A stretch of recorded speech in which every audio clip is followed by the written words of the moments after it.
احنا جبنا الاجانب وجبنا الصينيين وجبنا الهنود وجبنا كل حاجة، بس ما جبناش المصريين اللي هم اصلا بيبقوا اساس الشغلانة والصنعة.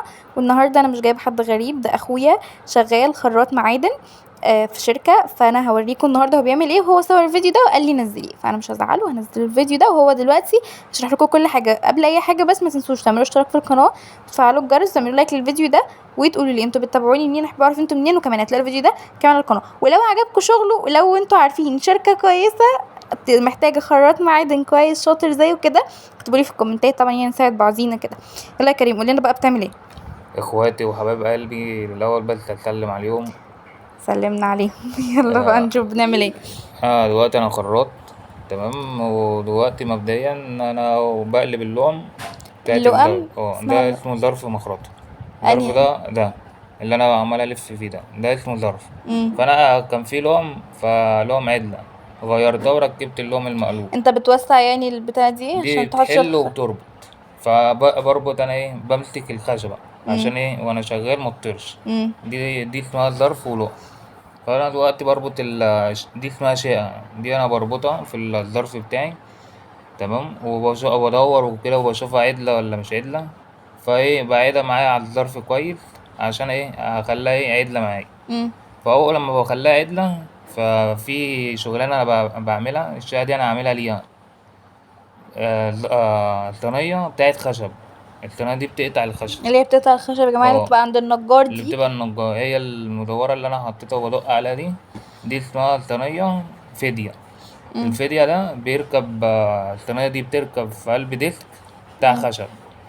امم بتبقى عند النجار اللي بيقطع بيه اللوح الخشب. احنا بنشوفه بيقطع بيه الخشب ده. اه بس هو الشركة ف مدياله صينية زي دي، بس هو هيوسع بقى دي عشان يعمل زي التانية. هو مبدئيا هما جايبين لي عينة واسعة، واحنا بنشتري الصينية دي من بره بتبقى ضيقة شوية. بيعمل زيها. فأنا طبعا بوسع. فمبدئيا أنا دلوقتي بربط 4 مسامير فيها في قلب الخشب. تمام، عشان وأنا شغال متطرش مني. دي لو طارت يعني هتبوظ الدنيا لو يعني. طارت في وش حد، ممكن وشه ده يتفتح. على طول. وطبعا مع سرعة المخرطة الواحد يعني بس انتوا هيتدمر. هتشوفوا اصلا هي هتبقى سريعة ازاي. فأنا مبدئيا ببدأ دلوقتي أربط المسامير بتاعتي. مم. تمام، 4 مسامير عشان أأمن نفسي عشان ما أطرش وأنا شغال. انا شايفة ان الموضوع مش سهل خالص يعني. الموضوع صعب، انا كنت فاكرة ان الموضوع اسهل من كده عنده، بس طلع لا الموضوع صعب. طبعا، هي في الآخر في الأول الصنعة أنا متربي من صغري. هو تمام، من صغره شغال فيها وأنا 12 سنة. فهو فالحمد متعلم لله بقى. اتعلمت وفهمت والحمد لله. دي الفدية بتاعتي. هبدأ أربطها في قلب المخرطة عندي. الصينية دي. فأنا مبدئيا ببدأ أظبط السنتر بتاعي. مم. فأنا بربط الفدية في المقلمة.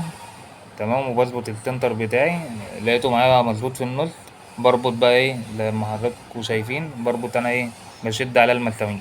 ليه بقى؟ عشان ما تسيبش، فلازم تبقى يعني اعتبرها حتة واحدة.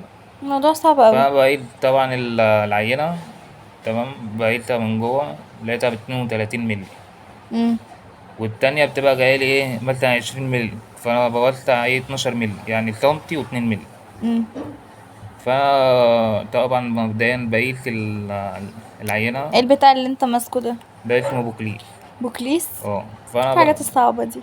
فأنا دلوقتي مبدئيا دورت المخرطة وشغال ببدأ أوسع فيها ملي ملي من جوه. فطبعا ما ينفعش أشيل أكتر من كده، عشان أنا رابطها في قلب خشبة، مش مربوطة يعني في قلب الظرف، لا مربوطة في قلب خشبة ومربوطة ب4 مسامير. فلازم تبقى شغال فيها، لازم يبقى الواحد شغال فيها واحدة واحدة. فأنا بقعد أشيل ملي في ملي لغاية أما المقاس بتاعي يوسع معايا على ال32 السنتر بتاعي. دي اسمها ايه المخرطة اللي انت شغال عليها؟ دي اسمها مخرطة روسي 1K. روسي 1K. طبعا شغال في شركة محترمة وكل حاجة، بس عايز اشوف يعني شركة احسن يعني. مش مش مقدرينه. مفيش تقدير. الناس كلها محترمة وكل حاجة، بس المرتب فيها تعبان جدا.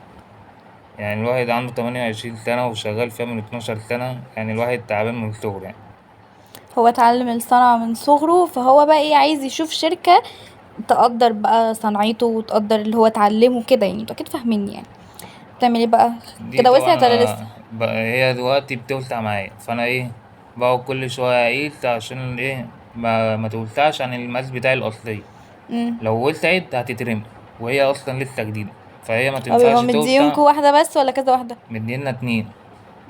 يعني لو واحدة باظت. هو ما ينفعش واحدة تبوظ، هما بيشتغلوا بالاتنين. امم فأنا لازما يعني لو واحدة باظت هتترمي. ليه؟ عشان دي بيبقى حقها بتركب. عليك بقى ولا على مين؟ أكيد طبعا، يعني مثلا دي عاملة مثلا 250 300 جنيه بره امم الصينية دي، وممكن يبقى أغلى وأنا معرفش. امم فلازم أعملها على المقاس بتاعي اللي هو 32 مظبوط. ما ينفعش مثلا إيه، ما ينفعش يبقى 33. ما ينفعش لو 33 هتركب، مش هينفع تركب. هي هتركب بس هتبقى واسعة. امم فأنا لازم أعملها على المقاس بتاعي اللي هو 32 بالظبط. يا جماعة انا كنت فاكرة ان الموضوع صعب، سهل قوي، بس طلع الموضوع صعب. كان نفسي اشوفه وهو شغال. هي كانت يعني إيه، أنا صورت فيديو عشان هي أوريها نفسي وأنا شغال، وأي خراط هيفهم مثلا الكلام ده اللي أنا بعمل إيه وشغال في إيه وهو هيفهم. امم فأنا دلوقتي باجي أقيس المقاس بتاعي تاني. تمام، على إيه 32، لازم أنا أخليه 32 بالظبط. امم حتى أنا كده خلصت أهو. تمام، وكده مبدئيا 32. كده خلصت. فأبدأ بقى أفكتها. بس هو عملها بقى نفس المقاس وكده، ايه دي ال بلسها. دي الصغيرة، ودي اللي أنا الكبيرة. واللي هناك دي لسه انت ما شغلتش فيها. فأنا إيه مرضتش أصورها عشان أوريها لحضرتك. مية مية. وشكرا.